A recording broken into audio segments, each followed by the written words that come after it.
മുടി മാറ്റിവെക്കൽ ശസ്ത്രക്രിയയെ തുടർന്ന് യുവാവ് ഗുരുതരാവസ്ഥയിലായതിൽ അന്വേഷണം തുടർന്ന് IMAയും പോലീസും. കൊച്ചി നഗരത്തിൽ ലൈസൻസ് ഇല്ലാതെ പ്രവർത്തിക്കുന്ന ഹെയർ ട്രാൻസ്പ്ലാന്റ് കേന്ദ്രങ്ങളെക്കുറിച്ചും അന്വേഷണം വ്യാപകമാക്കിയിട്ടുണ്ട്.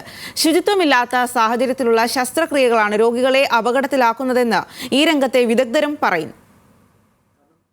ബ്യൂട്ടി ക്ലിനിക്കുകളിൽ പോലും പരിചയസമ്പന്നരല്ലാത്ത ആളുകളാണ് ഹെയർ ട്രാൻസ്പ്ലാന്റ് ശസ്ത്രക്രിയ നടത്തുന്നതെന്നാണ് അന്വേഷണത്തിൽ കണ്ടെത്തിയത്. ഡെർമറ്റോളജിസ്റ്റ് അല്ലെങ്കിൽ പ്ലാസ്റ്റിക് സർജനാണ് ശസ്ത്രക്രിയ നടത്തേണ്ടത്. പക്ഷേ പലയിടത്തും ഇത് പാലിക്കപ്പെടുന്നില്ല.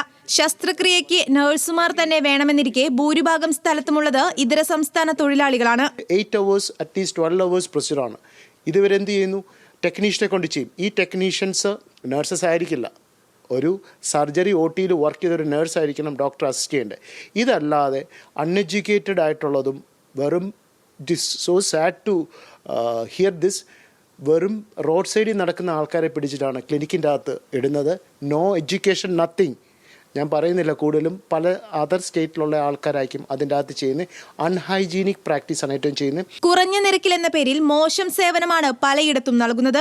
ശസ്ത്രക്രിയ നടക്കുമ്പോഴും ശേഷവും ശുചിത്വം പാലിക്കുക എന്നത് അണുബാധ ഉണ്ടാകാതിരിക്കാൻ ആവശ്യമാണ്. നമ്മളൊരു ഓപ്പറേഷൻ തിയേറ്റർ എങ്ങനെ മെയിൻറ്റെയിൻ ചെയ്യുന്നു അതുപോലെ ആയിരിക്കണം ഒരു ഹെയർ ട്രാൻസ്പ്ലാന്റ് ചെയ്യുന്ന തിയേറ്ററും മെയിൻറ്റെയിൻ ചെയ്യേണ്ടത്.